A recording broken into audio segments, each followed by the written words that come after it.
جبکہ ان کا مہر انہیں دے دو، اور نکاح سے عفت قائم رکھنی مقصود ہو، نہ کہ کھلی بدکاری کرنی اور نہ چھپی دوستی کرنی۔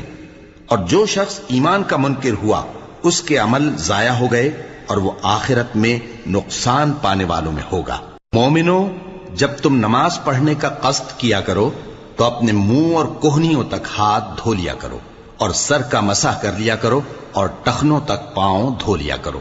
اور اگر جنابت کی حالت میں ہو تو نہا کر پاک ہو جایا کرو، اور اگر بیمار ہو یا سفر میں ہو یا کوئی تم میں سے بیت الخلا سے ہو کر آیا ہو یا تم نے عورتوں سے مقاربت کی ہو، پھر تمہیں پانی نہ مل سکے تو پاک مٹی لو اور اس سے منہ اور ہاتھوں کا مسح یعنی تیمم کر لو۔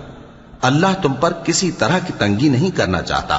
بلکہ یہ چاہتا ہے کہ تمہیں پاک کرے اور اپنی نعمتیں تم پر پوری کرے تاکہ تم شکر کرو۔ اور اللہ نے جو تم پر احسان کیے ہیں ان کو